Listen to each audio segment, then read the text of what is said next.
오늘 내려주시는 하나님의 말씀을 봉독해 드리겠습니다. 시편 119편 1절에서 11절 말씀까지 되겠습니다. 하나님의 말씀입니다. 행위가 온전하여 여호와 율법을 따라 행하는 자들은 복이 있으며 여호와의 증거들을 지키고 전심으로 여호와를 구하는 자는 복이 있도다. 참으로 그들은 불의를 행하지 아니하고 주의 도를 행하는도다. 주께서 명령하사 주의 법도를 잘 지키게 하셨나이다. 내 길을 굳게 정하사 주의 율례를 지키게 하소서. 내가 주의 모든 계명에 주의할 때에는 부끄럽지 아니하리이다. 내가 주의 의로운 판단을 배울 때에는 정직한 마음으로 주께 감사하리이다. 내가 주의 율례들을 지키오리니 나를 아주 버리지 마옵소서. 청년이 무엇으로 그의 행실을 깨끗하게 하리이까? 주의 말씀만 지킬 따름이니이다. 내가 전심으로 주를 찾아 싸우니 주의 계명에서 떠나지 말게 하소서. 내가 주께 범죄하지 아니하려 하여 주의 말씀을 내 마음에 두었나이다. 아멘. 여러분, 만약 지금 이 성경책이 지구상에 없었다면 어떻게 되었을까 한번 생각해 보셨습니까? 생각만 해도 아찔합니다. 저는 가장 먼저 떠오르는 것이 만약 성경책이 없었다면 지금의 유럽은 없습니다. 바울이 2000년 전에 하나님 말씀을 가지고 유럽에 갔을 때 역사학자 토인비는 새 유럽을 싣고 갔다라고 했어요. 또 한국의 1885년 부활절 날 언더우드 아펜젤러 선교사님이 한국의 성경책을 가지고 들어왔을 때 한국의 새 한국이 싣고 갔다고 했습니다. 한국도 하나님 말씀이 없었다면 지금의 한국도 없어요. 미국 어떻습니까? 1620년에 영국에서 청교도들이 성경책을 가지고 이 땅에 건너왔을 때 새 미국을 싣고 왔습니다. 미국은 성경으로 시작된 나라이고 하버드, 예일, 프린스턴 다 성경을 토대로 세운 학교입니다. 이건 다 빙산의 일각일 뿐이고요. 성경이 없었다면 지금의 역사도 없습니다. 지금의 교회도 없고요. 그리스도인들도 없어요. 성경이 인류에 끼친 영향을 한번 책으로 쓰라고 하면은 지구를 한 바퀴 돌아도 끝이 없을 정도, 누구도 부인할 수 없는 사실입니다. 지난 2000년 동안에 한 번도 성경은요, 이 베스트셀러 1위를 놓친 적이 없었습니다. 오직 성경 같은 책 전에도 없었고 훗날도 없을 거예요. 하나님의 말씀은 오직 성경뿐이에요. 그래서 하나님 말씀 성경에는 오류가 없습니다. 절대적인 진리의 말씀입니다. 여러분, 성경이 말하는 역사는요, 다 정확합니다. 세계 역사가 증명하고요, 또 고고학 자료들이 또 뒷받침해주고 있습니다. 또 성경의 예언도 정확합니다. 다른 종교 경전들은 예언들을 할 수가 없어요. 예언했다가 망치면은 종교성이, 신뢰도가 무너지니까. 또 성경은 1817개의 예언이 기록되어 있고요. 무려 성경의 27%에 할애하고 있습니다. 그 중에 한 예언도 맞지 않으면 성경은 사라질 터인데 한 번도 예언이 빗나간 적이 없는 성경책. 또 성경은요, 거의 4000년 전에 욥이란 자가, 당시는 망원경도 없고 비행기도 없고 인공위성도 없는데 지구가 둥글다는 사실도 기록해 놓았고 지구가 우주에 매달렸다는 사실도 기록해 놓았고 이 우주 별에 대한 모든 사실을 성경에 기록해 놓았는데 놀라운 사실은 과학이 발달될수록 성경의 과학이 다 증명되고 있습니다.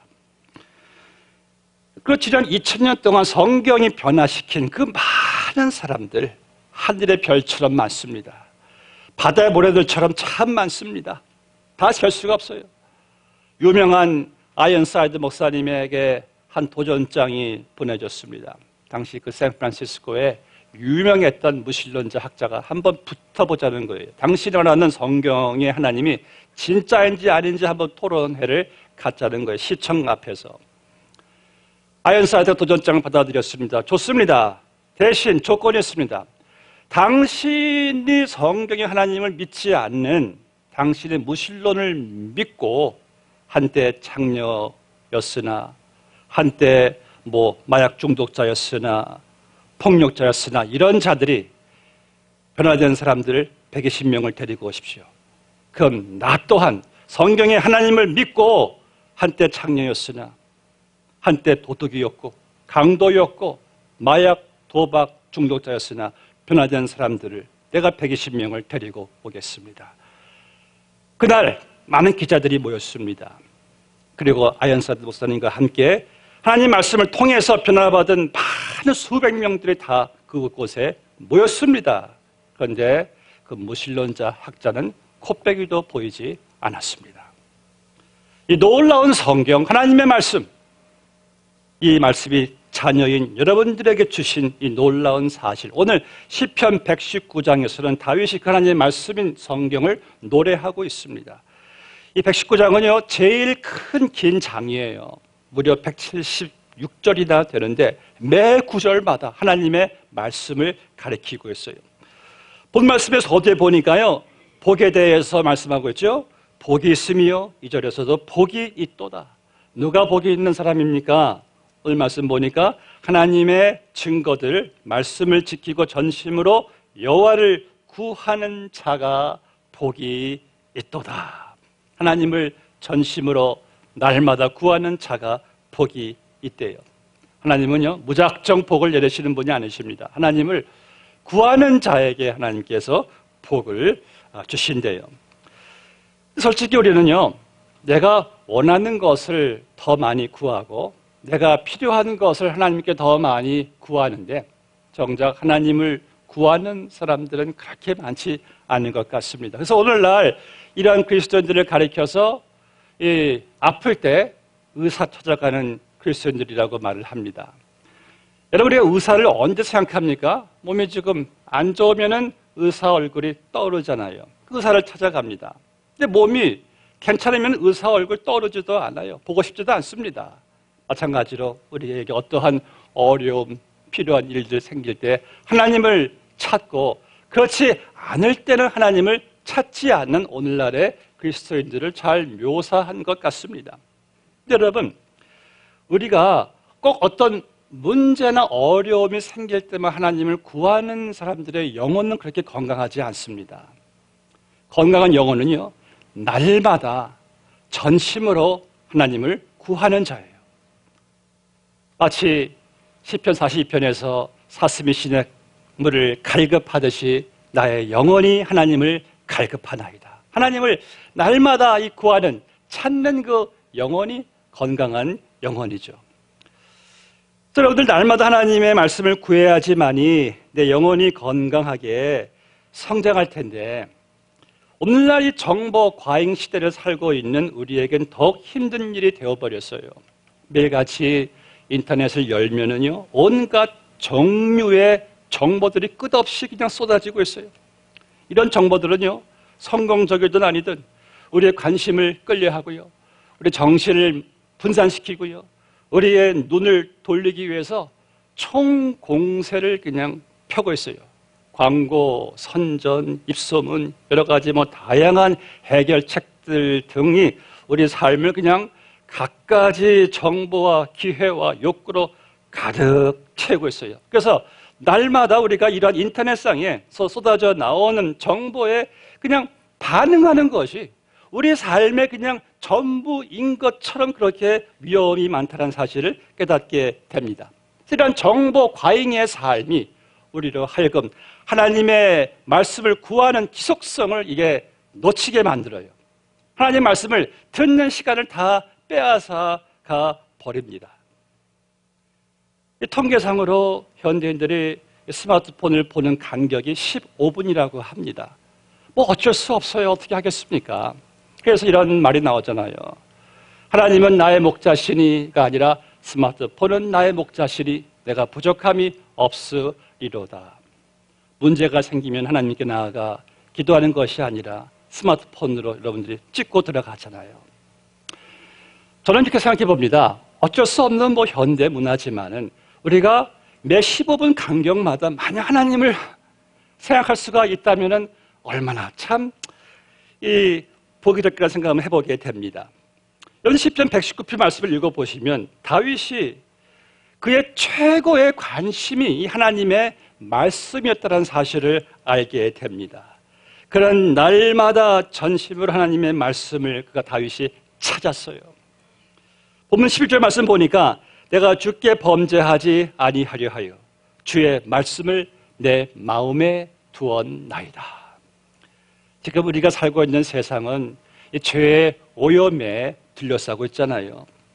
그래서 이 죄에 오염된 세상을 살고 있는 우리가 어떻게 하면은 우리 자신을 정결하게 지킬 수가 있을까? 이를 위해서 우리는 우리의 마음을 지켜야 합니다. 잠언서 4장 23절 말씀 보니까 모든 지킬 만한 것 중에 더욱 내 마음을 지키라. 생명의 근원이 이에서 남이니라.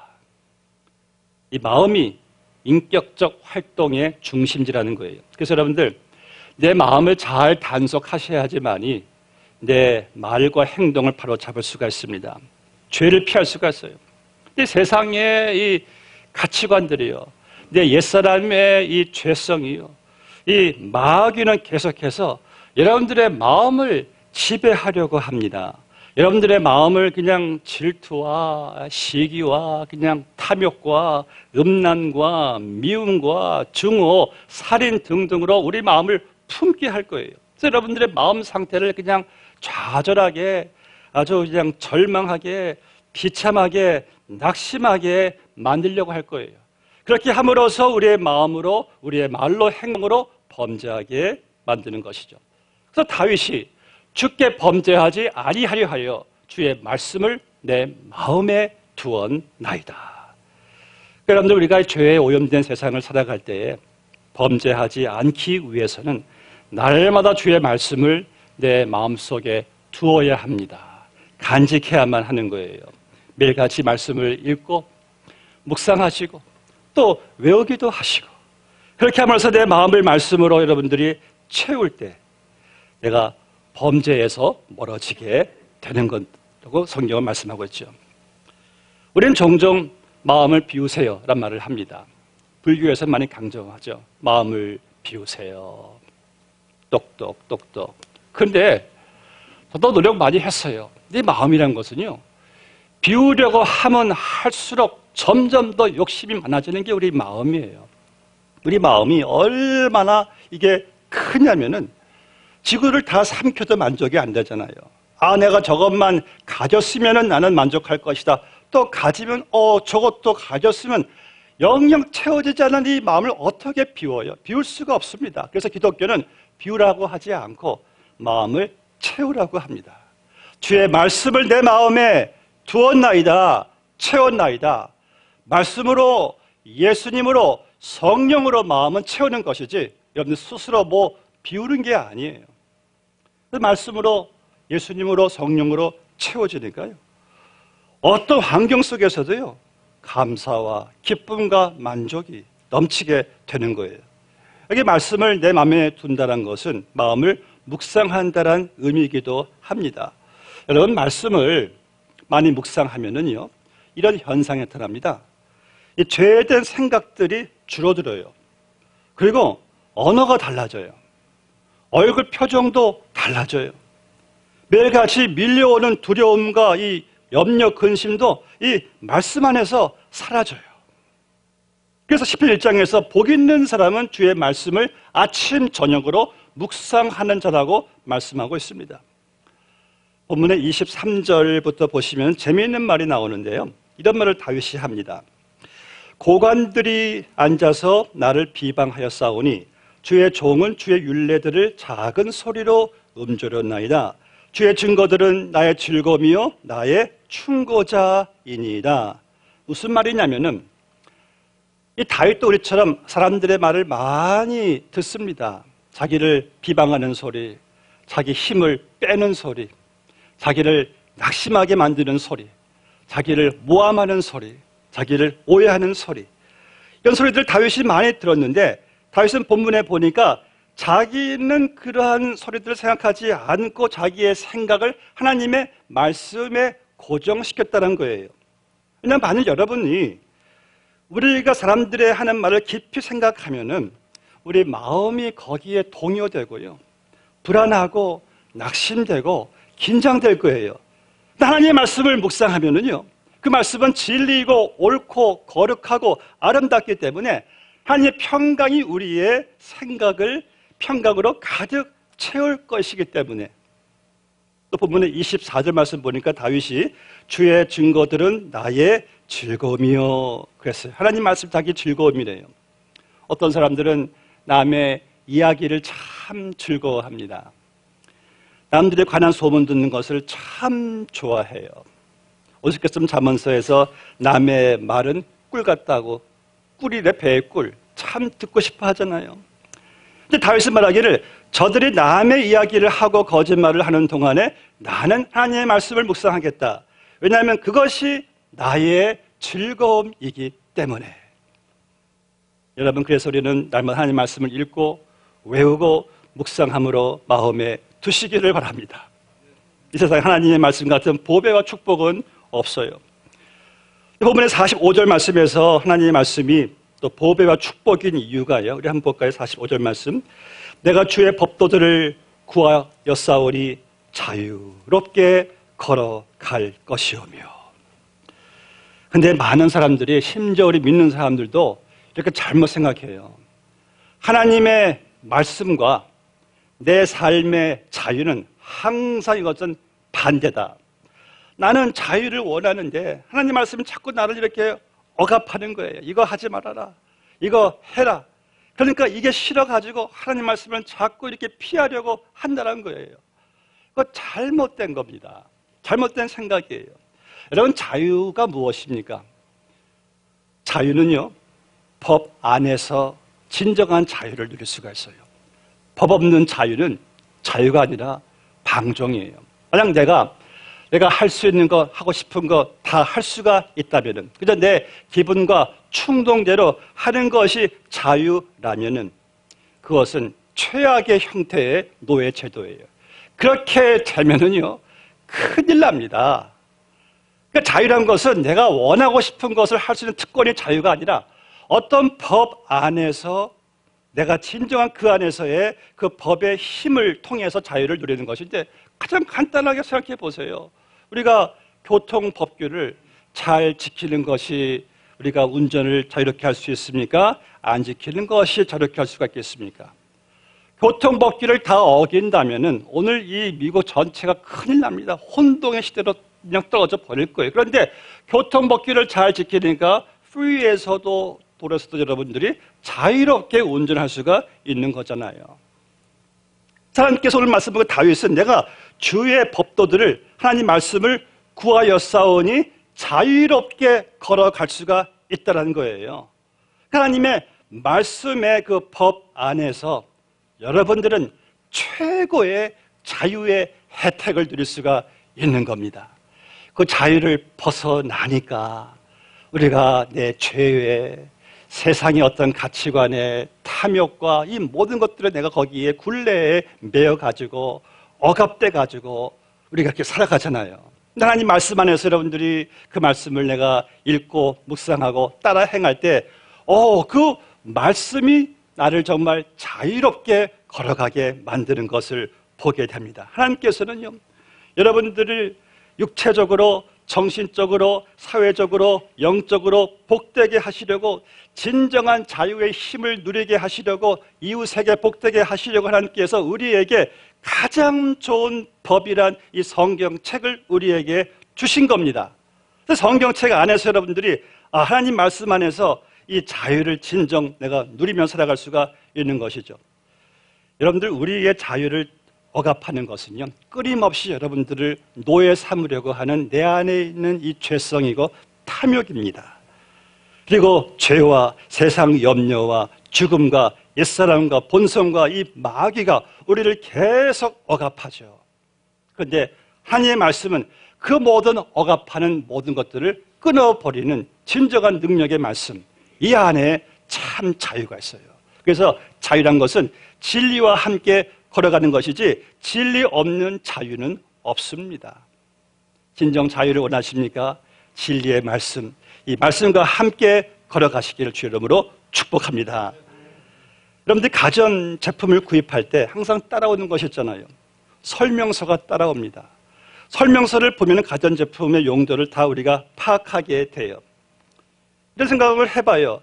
그러면은 내 인생이, 이게 천하보다 귀한 내 인생인데 내 인생에 대한 설명서도 필요하지 않을까? 여러분, 필요해요. 얼마나 내 인생이 정말 귀한 인생입니까? 그럼 내 인생의 설명서를 여러분들이 가지고 계시나요? 그 설명서도 없이 그냥 여러분들이 그냥 내 뜻대로 생각대로 그냥 살아가십니까? 큰일 나잖아요. 근데 우리에게 인생의 설명서가 있습니다. 바로 하나님의 말씀입니다. 왜? 하나님이 여러분들을 만드셨기 때문에. 본문의 73절 말씀 보니까 주의 손이 나를 만들고 세우셨사오니 나를 깨달아 주의 계명들을 배우게 하소서. 하나님 우리를 만드셨대요. 그래서 어떤 제품을 만든 사람이 설명서를 제일 잘 쓸 수가 있습니다. 본인이 만들었으니까. 그럼 우리를 만드신 하나님께서 당신의 형상대로 만드셨잖아요. 그리고 창세 전부터 여러분들을 향한 정말 놀라운 계획을 그분이 가지시고 우리를 창조하셨고, 이제 그 계획에 의도된 대로 여러분들을 복되게 살게 하시려고 하나님께서 우리에게 인생 설명서 성경책을 우리에게 주신 거예요. 저는 전에 어떤 가전제품인데 설명서 보지 않고 했다가 망가뜨린 적이 있었습니다. 여러분들, 내 인생을 설명서 없이 어떻게 여러분들 무슨 배짱 가지고 살아가시려고 합니까? 이제는 더 이상 내 인생을 내 마음대로 살아가시면서 망가지는 그런 인생이 아니라 이 설명서이신 하나님 말씀을 따라갈 수 있는 복된 인생 되시기를 축복합니다. 이 성경을 피면은요, 모든 해결책이 다 이 안에 다 기록되어 있어요. 없는 해결책이 없습니다. 전쟁을 멈추는 법, 문제를 해결하는 법, 죄를 해결하는 법, 천국에 들어가는 법, 다 이 안에서 다 보여주고 있어요. 또 우리의 인생은 너무나 존귀한 인생이라는 것을, 내 인생에 정말 가치 있는 그 인생이라는 사실을 언제 깨닫게 됩니까? 내 인생의 설명서를 보니까, 야, 내가 이렇게 값진 인생이구나. 이렇게 주의 놀라우신 계획이 내 삶 가운데 있구나. 이 사실 내가 왜 몰랐던 거, 이것을 놓치고 살아가서는 안 되겠죠. 여러분들을 가장 존귀한 사람으로, 여러분들을 가장 영원한 사람으로, 복된 사람으로 살게 하시는 하나님의 말씀. 다윗은 그 말씀을 얼마나 사랑했는지 몰라요.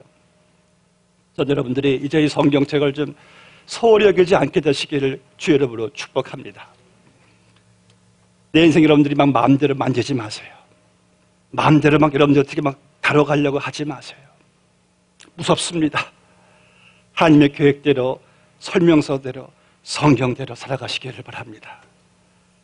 이제 마지막으로 본 말씀 보면은요, 10편 119편에서 제일 많이 나오는 말들이 많죠. 뭐 규례, 증거, 판단, 율례, 뭐 교훈, 길, 말씀, 계명, 법도 참 많아요. 근데 참 듣기도 딱딱하죠.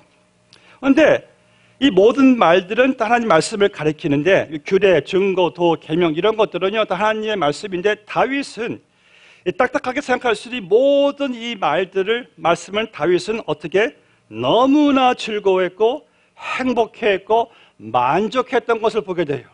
주의 말씀은 내 입에 꿀보다 더 단 꿀송이 같습니다. 내가 주의 말씀을 얼마나 사모하는지, 내가 주의 말씀을 얼마나 즐거워했는지 다윗은 너무 하나님 말씀을 너무 사모했어요. 또 본문에서 제일 많이 나오는 말이 있는데, 이것은 지키리이다입니다. 지키리이다. 많이 나와요. 내가 하나님 말씀을 지키겠사오니, 내가 지키겠사오니, 지키리이다, 지킬 것이니 계속 나오는데, 그러니까 다윗의 최고 관심은, 최고 열정은 무엇이었습니까? 하나님 말씀을 지키는 거예요. 근데 왜 이렇게 다윗이 하나님 말씀을 왜 이렇게 사랑했을까? 왜 지키기를 그렇게 간절히 원했을까? 이유는 너무나 간단해요. 하나님을 사랑했기 때문에. 하나님을 사랑하니까요, 하나님의 계명도 기쁜 거예요. 본문의 47절 말씀 보세요. 내가 사랑하는 주의 계명들을 스스로 즐거워하며 또 내가 사랑하는 주의 계명들을 향하여 내 손을 들고 내가 사랑하는 주의 계명이죠. 내가 사랑하는 주의 말씀이죠.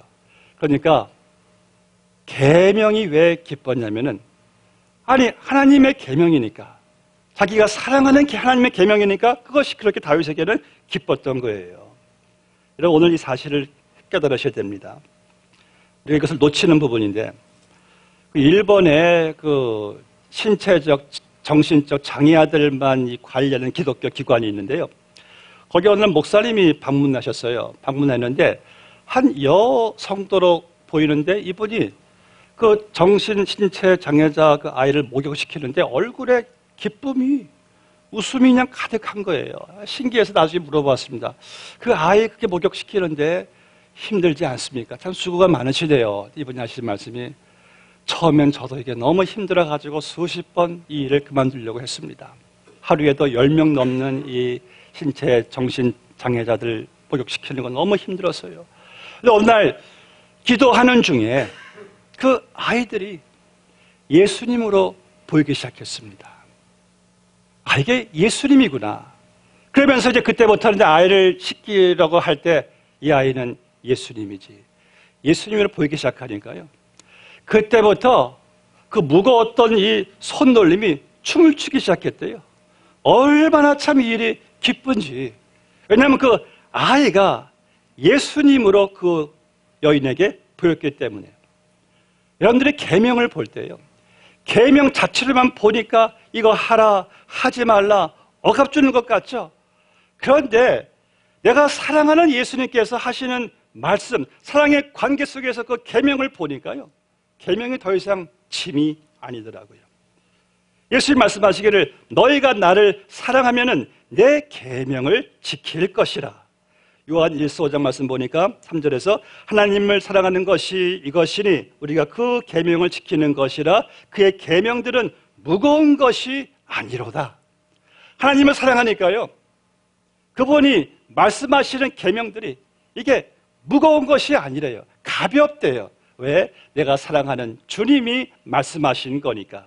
그 법칙을 놓치시면 안 돼요. 여러분 하나님이 우리를 어떻게 사랑하셨습니까? 자기의 아들을 내 죄를 대신하여 죽이시기까지 우리를 사랑하셨대요. 우리가 하나님을 사랑하면 먼저 그가 우리를 사랑하셨습니다. 그래서 그 하나님의 사랑을 내가 묵상하고 깨닫고 감사하니까 이제 그 사랑 안에서 주의 계명이 새롭게 보이기 시작하는 거예요. 아, 이 계명이 사랑스러워지고 얼마나 꿀처럼 달고 사랑의 관계 속에서 이제는 계명을 지키고 싶은 새로운 열망이 막 또 끌어오르기 시작하는 거예요. 왜? 하나님의 사랑을 내가 깨닫게 되었기 때문에. 그것 없이 계명 자체로만 보니까 딱딱하죠. 무겁죠. 감당하기 힘들죠. 그런데 하나님의 사랑을 보니까 딱딱하지 않아요. 정말 꿀처럼 단 하나님의 말씀들로 변화되는 것을 보게 됩니다. 여러분 솔직하게 생각해 보시자고요. 말씀해주면서요. 하나님 우리의 계명을 지켜라 할 때 왜 그렇게 하나님이 순종받기를 왜 원하실까? 첫 번째는 하나님의 명예 때문이겠죠. 우리가 순종하지 않으면 그분의 불명예가 됩니다. 상관에게 복종하지 않으면 상관에게 불명예가 되듯이. 그런데 여러분 하나님께서 우리에게 계명 지키라고 하는 것은 우리가 계명을 지키든 안 지키든 사실 그분은 영원한 하나님이세요. 그분은 변화되는 것이 아니에요. 그분에게 유익이 되는 게 없어요. 그런데 계명을 지키라는 것은 바로 여러분들 잘 되시라고, 여러분들 천대까지 후손까지 잘 되시라고 순종하라고 하는 것이지, 이거 누구 좋으라고 하나님께서 계명을 지키라고 말씀하시는 거예요. 다 여러분 다 잘 되라고 하나님께서 계명을 지키라고 하시는 말씀이죠. 다 나 잘 되라고 하는 말씀인데 이 말씀을 우리가 지키지 않는다는 것은 정말 참 안타까운 일이 아닐 수가 없습니다. 하나님의 말씀은 정말 내 발의 등이요 내 길의 빛이니이다. 이 땅에서 저 천국에서 영원한 상급이 되기 위해서 하나님께서 우리에게 이 말씀을 주셨고 이제 이 말씀 안에서 여러분들을 자유롭게 복되게 온갖 영적 혜택을 누리면서 살게 하시려고 이 말씀을 계명을 주셨어요. 여러분들 우리가 예수님처럼, 다윗처럼 이제는 내가 하나님을 사랑하는데 내가 그분을 위해서 순종해야 될 말씀이 무엇이 있을까 한번 생각해 보세요. 그때부터는 계명이, 그때부터는 우리에게 기쁨이 될 것이고 즐거움이 될 것이고 행복이 될 것입니다. 그런 말씀으로 살게 되시기를 주의 이름으로 축복합니다. 기도하시겠습니다.